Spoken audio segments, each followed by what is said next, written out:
Hello and welcome back to the Villa Filler podcast. I am here as always with my good friend Dan Wiseman. Dan, today there's no time for pleasantries, mate. If I'm being honest, I don't really care how you're doing, mate. I'm sorry. Don't take it personally. Well, that's the thing. You don't need to ask this time, mate. Do you know what? As well, I've been getting bantered for that. Off Charlotte and really? the ad read as well. The ad read every time I'm recording with Dan, she'll go, "Oh, I'm a good friend, Dan Wiseman," and then she'll go, "Dan, have you ever wanted an app?" And I'm just like, "Shut up." Should we play said ad read, mate? Yeah, I think we'll roll the ad right now. So, guys, we've got a message from today's video sponsor. Dan, have you ever wanted an app that collates all the scores and news from your favourite teams in the whole of Europe, Dan? Have you ever wanted that? It's a constant need of mine, mate, because there's always news. That's the thing, is that we love this game. We love the industry of football because it's ever changing, mate, and you need a place to keep up with it all. And we have that place exactly for you guys. It's OneFootball. Guys, this app is it's life-changing. It's great because I use it.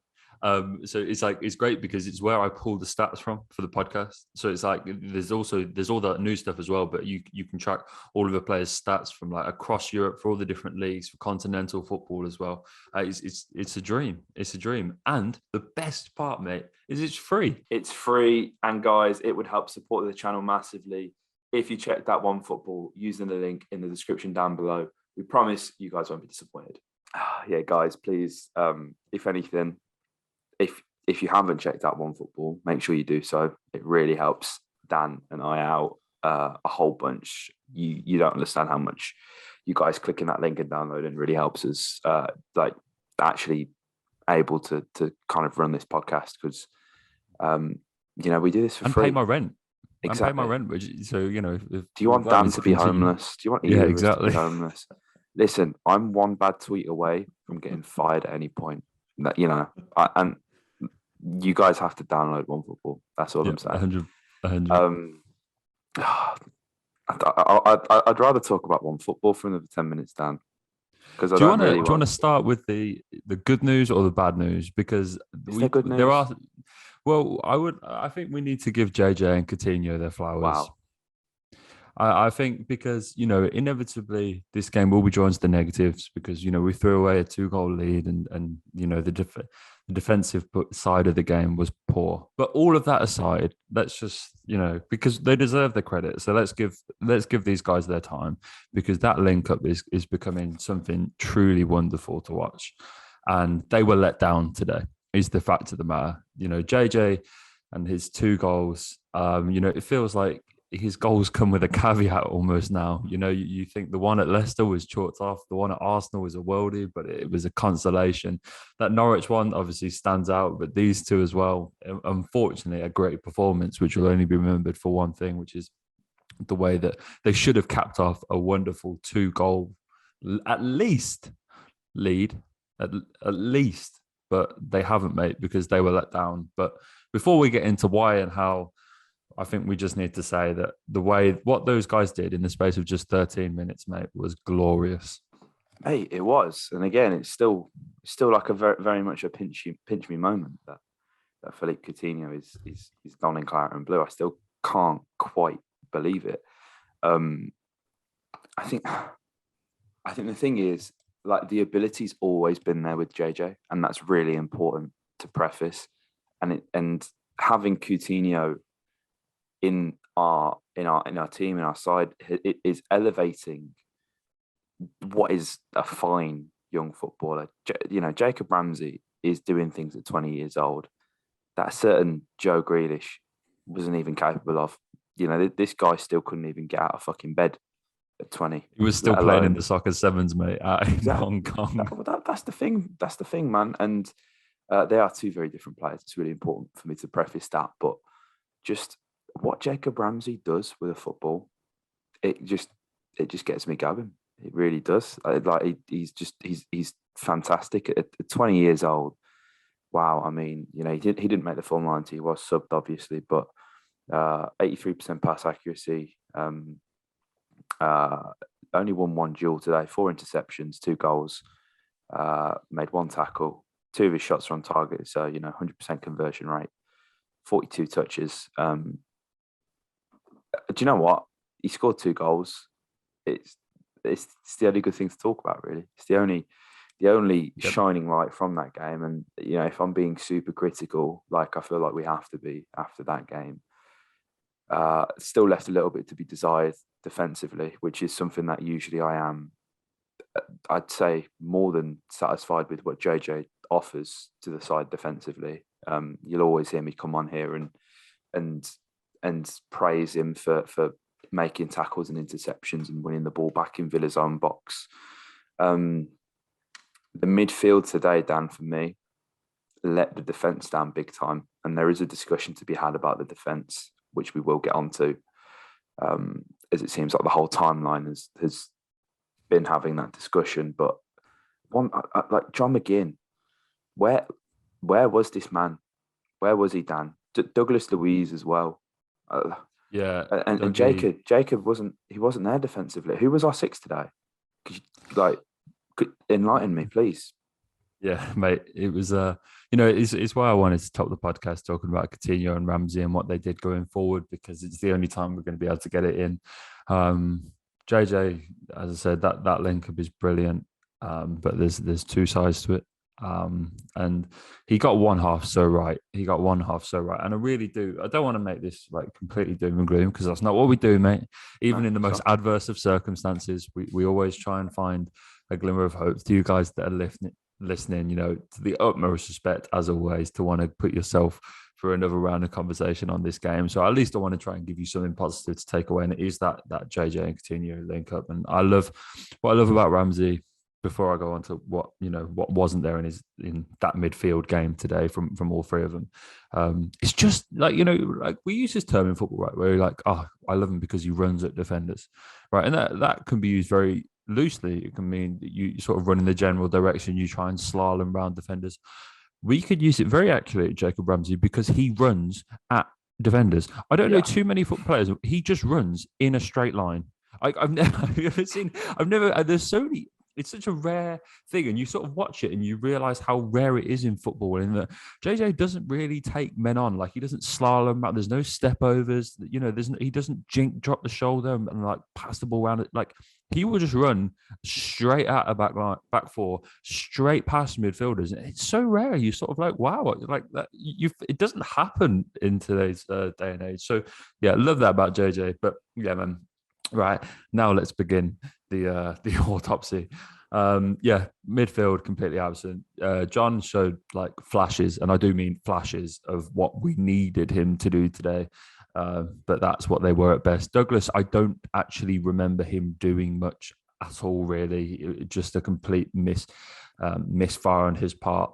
Didn't give the back line the cover they need, but boy, oh boy, did those boys back there make a mess of it. I know that they were playing in a very difficult game, because the midfield had made the game so transitional, which is exactly what Leeds want. Yeah. We really played into their hands. We gave them that game of counter-attack against counter-attack that they love to play in. Leeds are used to playing in these high-scoring games. That they do it.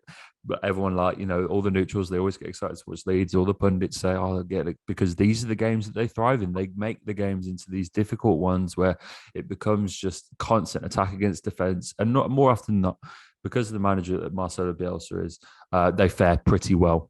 I know that they're not having the best season, and it's lucky that they're not. It's lucky that they're missing best players, because there's no way we come out of this with a point if they have the likes of Calvin Phillips marshalling in that midfield. Because if you put Calvin Phillips in amongst that our midfield three, mate, it's men against boys. Men against boys. He runs that show, runs it. You want to put Patrick Bamford in there. You want to put like Cooper in there as well. They had a few guys out. We don't. Honestly, it's a completely different game.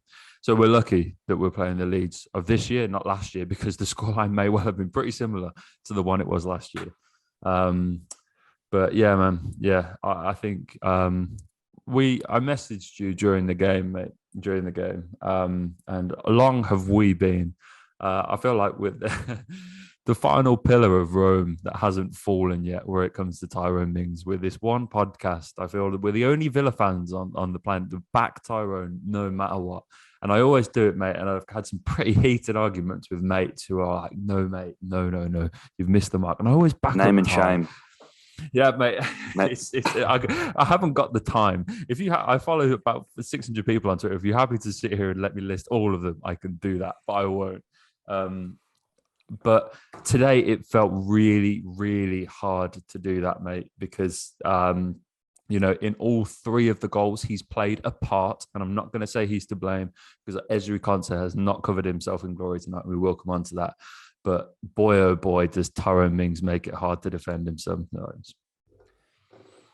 He does, man. He does. Like, I think the problem is without Patrick Bamford, there's no focal point to this Leeds side.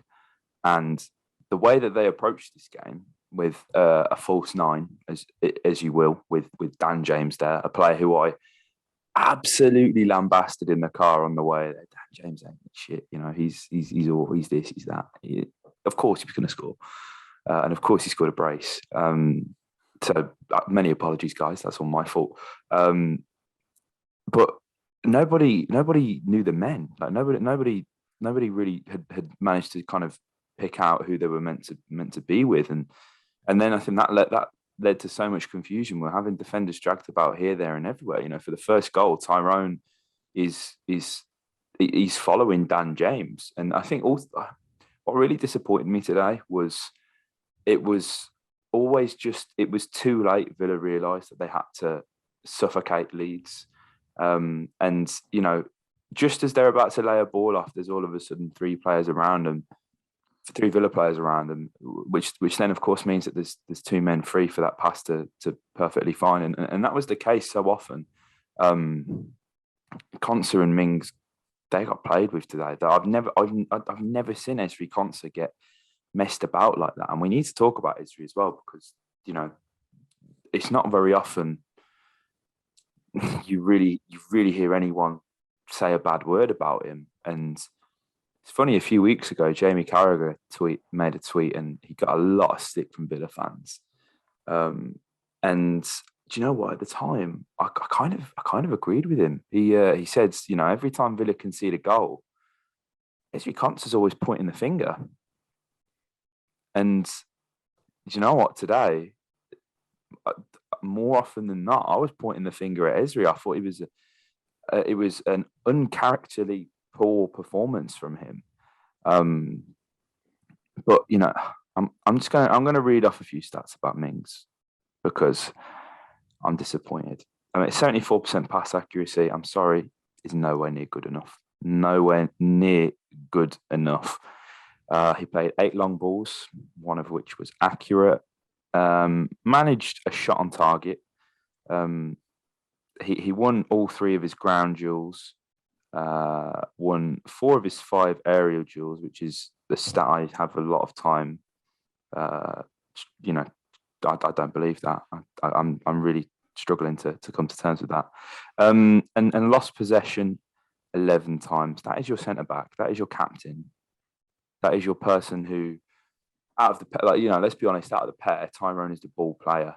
Ezri is the stopper. He is the sweeper. Tyrone, that pass accuracy, that's not there, man. Do you know what? That isn't necessarily all on him. Like another big gripe of mine from today was the average positions and I want someone to show for the ball. I want someone to want to have the ball.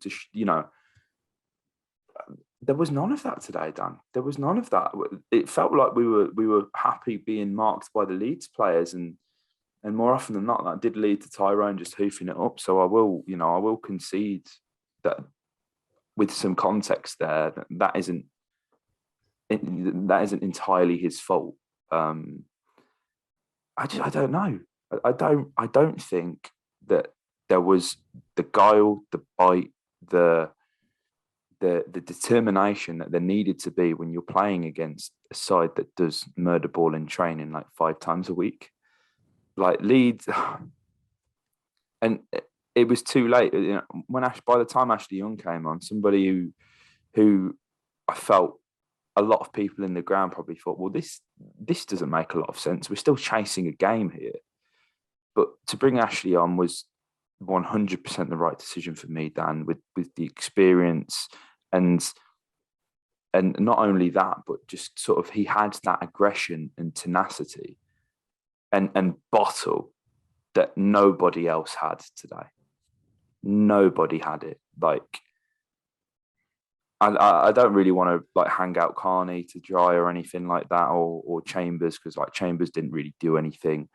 Carney looked okay, but nobody for me, Dan, came on that pitch today and thought, do you know what? I'm gonna absolutely dominate these lads. Ashley Young came on, and we're seeing some tactical fouls. We're seeing, you know, the aggression that we know Ashley Young's always had, but kind of knows how to manage that a bit better now. I think without Ashley Young, we're in severe danger of losing that game now. I know some people may think I'm being over dramatic here. I'm being hyperbolic, but that was a really important substitution for me at that part in the game, because the whole of that second half, the game was slipping away from us. Yeah, I think you're absolutely right, mate, especially when you consider that, you know, we're down to 10 men.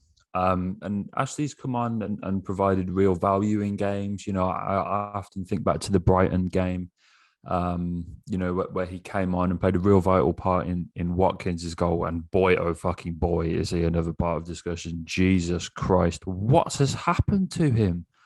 Mate, he looks a shadow. I can't even get into that debate, mate. I can't even get into that because, like, that, mate, this podcast would be an hour long. But where, Ollie Watkins, where are you? There is an imposter wearing this Villa shirt and playing up front. The tenacity, it's all gone, man. It's all How long gone. have I been saying this, though, bro? How long have I been saying this? This season I've been has getting been a battered miss. for this. Oh, it needs to be Danny Ings. It needed to be Danny Ings today, but you know what? I gave the benefit of the doubt because, like, you know, we don't know. You know, he seems to have scored in the preseason games. Well, a preseason, Stevie's mini preseason. He scored in these little friendly games, and you know, I thought we'll give him the benefit of the doubt, but no, it was just, you know, he's been absent for, you're looking at 4 or 5 games now. You know, that's 9 games he's played against Leeds now, and he hasn't scored a professional goal against them. So there's something of a bogey team for him personally. But yeah, back to the young thing, man. Yeah, like, he comes on and he's provided real value, and I thought he did tonight. He's like a captain without the armband at this point. He's a great vet. I love the role that he's just accepted. You know, he's not really going to get much time now, like between now and the end of the season. I don't know whether we'll renew, what the situation will be at the end of the year. That's really 50-50, I feel. I love just that he comes on with the right attitude every time, man. Like, a brilliant signing, regardless of the game time. You can just tell the role that he plays, how he conducts himself. He's happy just to be at the club, to nurture the young guys when they need it, to be a senior figure in the dressing room and just give his all when we need him to. So yeah. And like this sort of was useful when we're down to 10 men. And Ezri Conson, man, what, like this? Oh, this annoys me. The yellow card he picks up for he sort of loses out to, I think it's Dan James actually, and sort of they both get in a little tangle. Ezri sort of pulls him down. It's a tactical foul. Take the yellow. I get it. This second one, like, I thought it was the same as I believe you did, mate, where like Melier sort of runs into Concer, and I was like, what? Like, that's not a foul. And then you watch the replays and you're like, there is no leg to stand on at all. You know, Melier's running forward, trying to take a quick goal kick. Ezri comes over and just sticks an elbow in his gob, and you think, what are you doing? Like, it's not essential. You know, if it was one of those where Martinez had come up for it, you know, and like Leeds are starting to like take a quick counter, we haven't got a keeper or something like that. Like, I'm like, yeah, fair enough. But like, it's just like, why have you done that? You know, you're on a yellow. You know, realistically, how sensitive referees are to goalkeepers anyway, let alone if they're trying to take, like, you're obstructing them, which is the yellow, and you do it with your elbow. Just stupid, mate. And then like that summed up. You know, he hasn't been the same as he was last season, and he's still been good on the whole. Like, I'm not sat here saying he's had a bad season. He has not lived up to the standard he set last year. I think, you know, whilst, yeah, you know, he still had a promising season. This game was so uncharacteristic, as you said, mate. That's the best way to show it up, because Ezri got played time and time again, and now we haven't got him. for the Newcastle game. And I guess you're going to see Chambers and Mings there, because I don't know whether Stevie will go with. Although Mings deserves to be dropped as well, both of them do. They were embarrassing, the pair of them. Whether Stevie's going to go with Chambers and House, considering they're never going to have played together, and you're going to play a resurgent Newcastle team. I don't know. So it'll be really interesting to see what he does there. But Ezri's put us in a whole mess, mate. But maybe it's for the better. I have to give these lads the benefit of the doubt. I'm not just going to shit on them all podcast, mate, because I trust the team. I trust Stevie. I hope that this game is a real wake-up call, because I think we've gone away. We've worked hard. We've had some nice stories. Trezeguet's got to the AFCON final, although he's gone on loan. Emmy's gone away and played well. Coutinho's gone and played well. We've had a nice little mini pre-season where we've beaten all the opposition. And I don't know whether we came into this game taking it too lightly, but whatever we did, it needs to be a wake-up call, mate. And we need to absolutely smash Newcastle, because we can do it. I mean, those friends, if we can get those lads playing together, and I hope that the reasons that they went off aren't too bad. That goes for Cash and for Coutinho and Buendia. I hope that we've not lost them to anything lengthy or anything like that. Because if we can get them firing, we'll be absolutely fine, mate. And especially now Leon's back and in full training. Don't know what his little announcement was today. I don't know. Maybe can I just say one thing? And this is a sort of PSA to Villa fans. Leave Bailey alone. It's not his fault the guy gets injured. Villa fans are I saw loads of people new announcement tomorrow. I checked the comments. It's Villa oh, you're announcing another injury. It's fuck off. What are you doing? Well, it's not his fault, man. It's we're worried that this guy's not settled in properly and is not playing his best football. And it's because half of the man's being arseholes. Just let the man. Jesus Christ. Anyway, that's my piece on that situation. Facts. That's facts.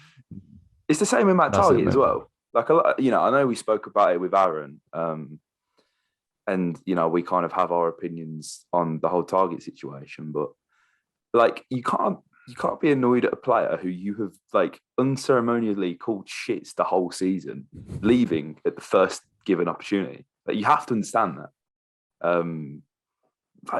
We need to get off these lads back, as well as Carney as well. How stupid is everyone going to look when he signs a contract?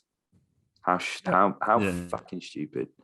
But yeah, I think that's probably a good note to end the podcast on. I think Newcastle will, for a variety of reasons, be arguably one of Steven Gerrard's toughest tests yet, given the way this game has panned out.